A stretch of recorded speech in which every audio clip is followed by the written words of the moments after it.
Hi, my name's Sian James and I'm speaking for Life the Basic Manual. This is the second in our playlist of clips on the theme of surviving and thriving in the modern world. Today I'm going to talk about dealing with a generalised sense of anxiety or dread about the future.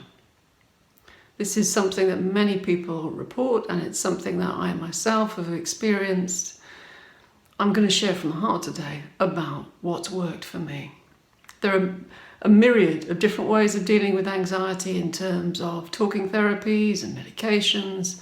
There are a variety of levels of efficacy that the evidence base that we have reveals.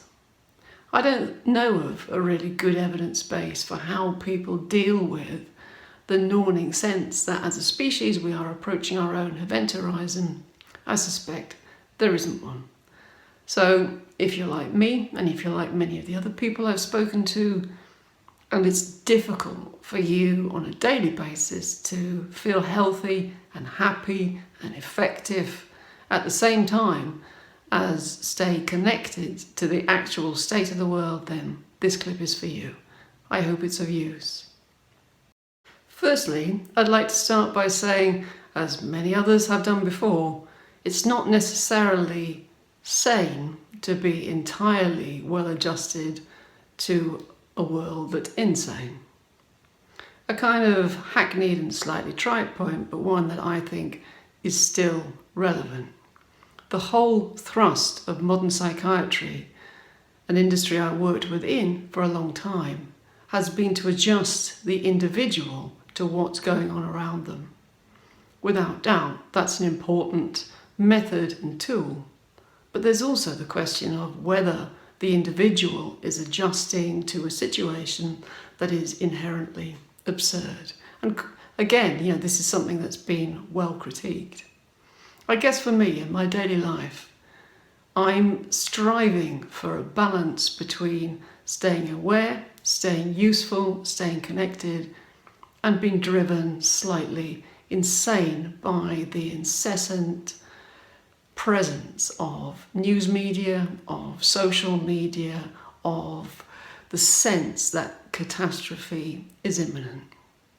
It's not necessarily an easy balance to find. One of the things I find most troubling about this increasingly widespread sense of anxiety is how much it dominates so many of our children's lives. Speaking to a friend yesterday about her 7-year-old son who lives in a stable democracy, in a loving family, has food on his plate, and yet really is quite crippled by a sense of imminent disaster. And he's not alone in that. In the developed world, our children have never been as medicated as they are now, and those prescriptions are gathering increasing momentum. So this anxiety is widespread. It can be very severe. It can be quite mild. You will probably have your own form of it because things are different for us. As a species, our lives have always been dominated by uncertainty and have always been, in relative terms, quite short. And this is an unpredictable planet in terms of fire, flood and famine. But what is different for us now is the ever-present nature of news media. So, for instance, if as part of your daily life, when you're going about cooking a dinner or getting up to get ready for work, you have the news channel on in the background, on your television, on your electronic media, and what you will notice if you start to be alert to it is the cadences and the rhythms in the voices of those speaking. There is a very definite speech pattern to it. Happens at a certain speed, happens at a certain intensity. Even if you weren't listening to the words, you would know the content roughly, whether it was good, bad, sad or indifferent, of what they were speaking about.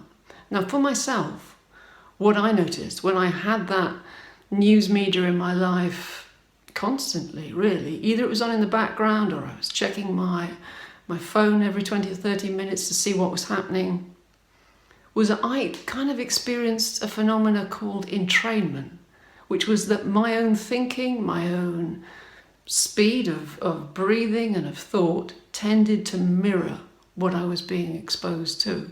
We know a lot more about the human brain than we did 20 years ago. The presence of mirror neurons in our brains is going to be a very big deal for us as we try and unpick who we are as a species. But there's no two ways about it. What we see and what we hear, what we are constantly exposed to, has a really profound impact on our health and on our sense of well-being. Some evolutionary biologists believe that our brains are more alert to threat than the promise of pleasure, and that this has been a useful mechanism for our survival. Certainly, the news bias of our media is that disaster, that scarcity, that human suffering are more impactful than the non-stories of happiness and success. What that means, if you're exposed to a daily diet which is fat in news media, is that you will have a constantly unrolling panoply of human suffering about which you can do very little.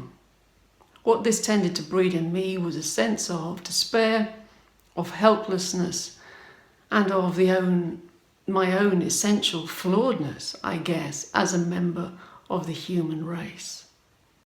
As we said in the first clip of this playlist, the stresses that tend to be the most physiologically damaging to us are those that we feel we cannot escape. So here we are, we're denizens of planet Earth. Whether or not we like it, that's inescapable. The subtext of that, in terms of climate change, in terms of the extinction of species other than our own, and in terms of the vast, terrible magnitude of human suffering that unfolds around us, is on a truly epic scale. Perhaps it always was, but certainly we never had the immediacy of exposure that we do now. For myself, I found that when I was ill and I was tired and I was working long hours, the steady drip, drip, drip effect of human misery over which I had no control was to tip the balance, for me, to seeing the world as a dark and hopeless place. So I guess what I'd like to say to you, if you're watching this and you're identifying with what I say, 1, you're not alone. 2, you're not crazy. It's a completely rational fear. The future does look uncertain. It looks uncertain for us as a species, and it looks uncertain for each of us as individuals. The problem about that anxiety, though, is that it does tend to consume an awful lot of our energy, and actually, paradoxically, brings us closer to the position of ineffectiveness that we fear. So what I've done for myself is I have limited my access to news media, and I've tried to be effective in my own sphere as best I can. So I'll watch the news once a day, or I'll read it, better still. Anything you see tends to have a greater visceral impact on you. I will read the news once a day. I won't have the news channel on in the background. I won't check my social media or my phone to see what's happening. I'm happy with once a day. Even that's sometimes painful, but once a day allows me to feel connected, a citizen of the world. So I haven't completely withdrawn from it, although I have had times in my life and in my recovery when I've needed to do that. So I'll limit my access to news media. In tandem with that, it's important to me to serve in whatever way I can serve in my community. In terms of the stuff that makes me want to cry when I look at it, the vast suffering we watch at present in terms of human migration and war, I will do what I can do, but I will accept what I can't do. So if what I can do is make a charity donation, or if what I can do is something within my own community, then I will do that. And I will feel in that action that I have been as effective as I can be. But I am much better, having done that, at understanding where my power ends and where it begins. The other challenge for me is not to give in to despair or cynicism. Both of those things at times seem like an overwhelmingly logical response to the situations we find ourselves in.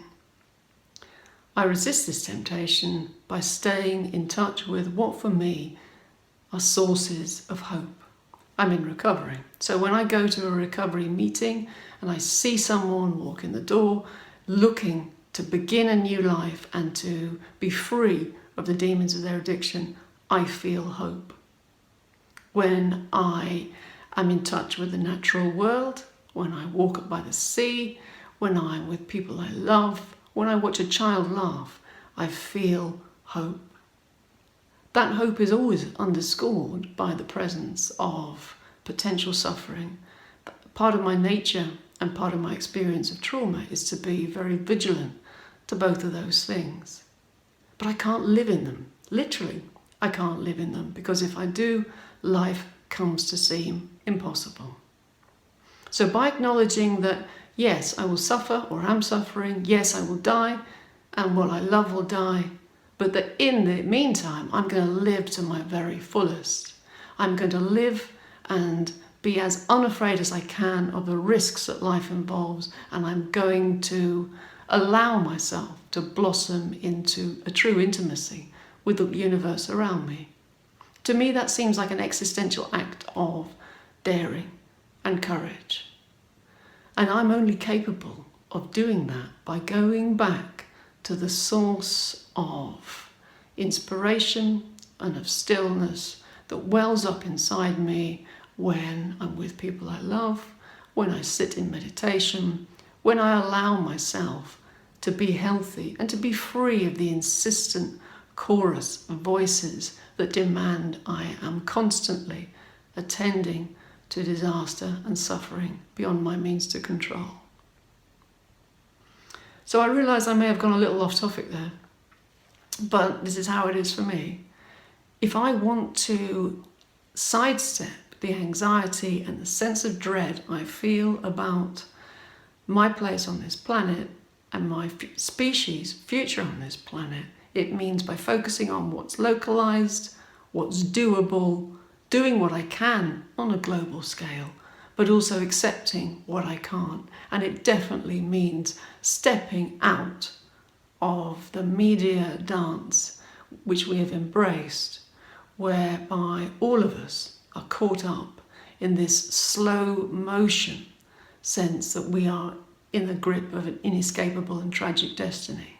I personally don't believe that. I believe as a species we have the capability, we have the intelligence, and we have the energy to do something different other than completely mess up.